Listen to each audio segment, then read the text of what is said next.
Assalamu alaikum, comment allez-vous? J'espère que vous allez bien. Aujourd'hui, on va continuer sur le chapitre de la croyance musulmane et on va voir les attributs d'Allah et on va voir l'attribut d'Allah qui est l'existence. Donc tout à l'heure, je vais vous mettre le test et aujourd'hui, on va commencer à expliquer un peu plus en détail les attributs qu'on a déjà vus et on va expliquer ça en détail tout à l'heure. Donc je vais vous mettre le test.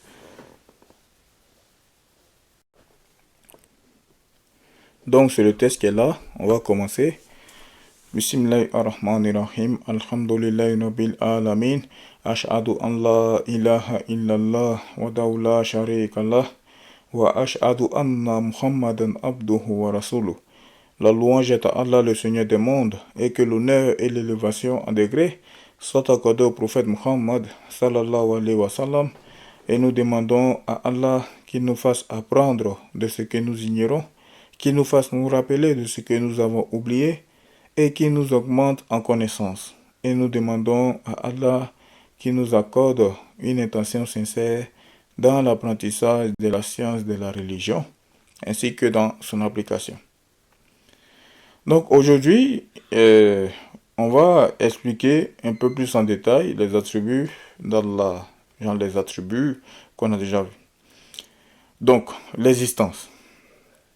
C'est-à-dire qu'Allah existe de toute éternité et son existence ne ressemble pas à l'existence des créatures. Et dans ces cours que nous allons voir, on va voir les preuves selon la raison et des preuves dans le Coran. Donc on va voir les deux. Les preuves selon la raison, les preuves rationnelles et les preuves dans le Coran.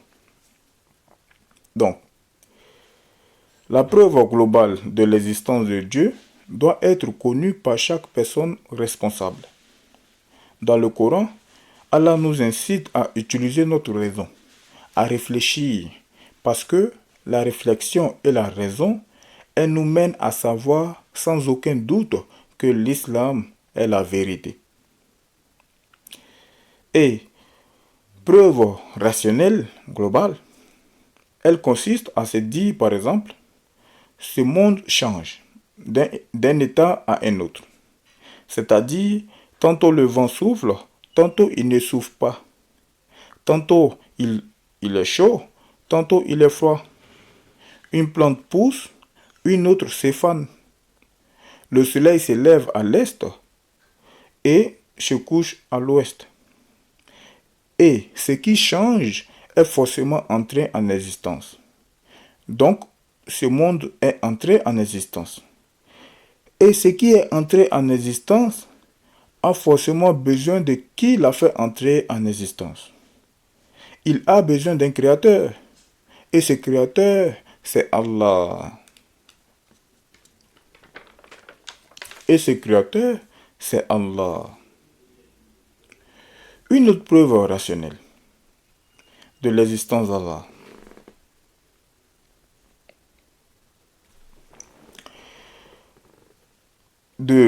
C'est-à-dire, elle consiste à se dire, une autre preuve, elle consiste à se dire, j'existe après ne pas avoir existé.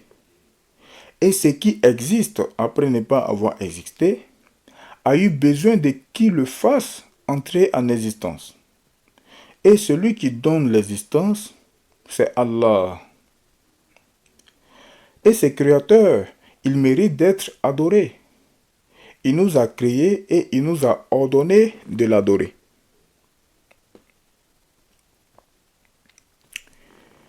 Donc, par ailleurs, on peut observer que même si une terre est arrosée avec une même eau et qu'elle est sous l'influence d'un même rayonnement de soleil et qu'elle est touchée par le même air, les fruits qui y poussent sont variés de par les goûts, de par les couleurs, de par les utilités, de par les formes, de par leur parfum, de par leurs caractéristiques. Alors qu'on sait que la terre est la même, que l'eau est la même, que le soleil est le même, et que l'air est le même. Si l'arrivée des choses résultait de l'acte de la nature, comme le disent les athées, alors tous ces fruits seraient identiques, car une même nature agirait d'une même manière. Donc, si cet exemple-là est que une plante, elle va être arrosée de la même eau, du même soleil, le même vent, tout. Mais les fruits qui vont pousser, genre les fruits qui vont sortir de cette plante-là, de cet arbre, les fruits qui vont sortir sont différents. Il y a des fruits qui sont plus doux, d'autres sont moins doux, d'autres sont mûrs, d'autres ne sont pas mûrs. Pourtant, si tout c'était de la nature comme ce que les athées disent, alors tous ces fruits-là seront identiques, tous la même chose. Mais pourtant, ce n'est pas le cas.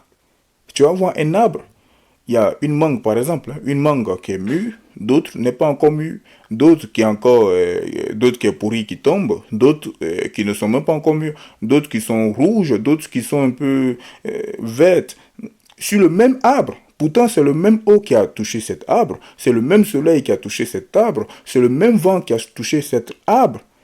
Mais les fruits qui poussent de cet arbre sont variés, sont différents, de par les caractéristiques, de par les formes, de par les couleurs, de par les goûts, etc., etc. Donc, si ce que les athées disent que c'est de la nature, alors tous ces fruits-là seront identiques, même chose. Mais pourtant, ce n'est pas le cas. Donc, ce monde a besoin d'un créateur.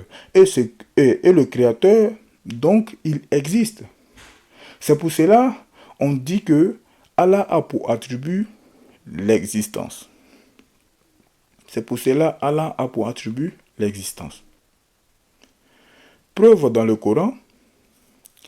Nous allons voir preuve dans le Coran.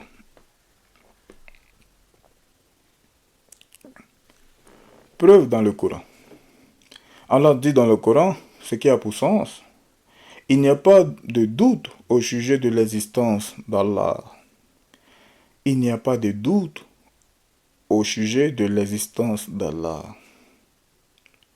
Et dans un hadith, on va même donner une preuve dans un hadith, le prophète Muhammad sallallahu alayhi wa sallam a dit dans un hadith, ce qui a pour sens, Allah est de toute éternité et rien d'autre que lui n'est de toute éternité. Ce hadith est rapporté par Al-Bukhari. Donc ça, c'est une explication d'un des attributs d'Allah qui est l'existence. Donc Allah existe, il existe de toute éternité. Donc c'était ça le sujet d'aujourd'hui qui est l'existence. Inch'Allah, le prochain cours, on va voir l'unicité d'Allah, on va expliquer l'unicité plus en détail, comme avec des preuves rationnelles et des preuves dans le Coran. Donc, on va s'arrêter là pour aujourd'hui. Et voilà, on va s'arrêter là pour aujourd'hui. Donc, Allah existe de toute éternité et son existence ne ressemble pas à l'existence des créatures.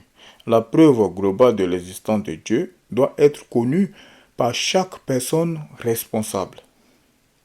Et dans un cours, j'ai expliqué c'est quoi une personne responsable. Une personne responsable, c'est quelqu'un qui est pubère, saint d'esprit et qui a attendu l'appel en l'islam. Une personne responsable, c'est une personne qui est pubère, saint d'esprit et qui a attendu la base de l'appel à l'islam. Voici une personne qui est responsable. Et donc, on va s'arrêter là pour aujourd'hui. Inch'Allah, la semaine prochaine, on continuera sur la croyance musulmane et on va expliquer l'unicité de Dieu. Pour bien comprendre cela, l'unicité d'Allah. Ok.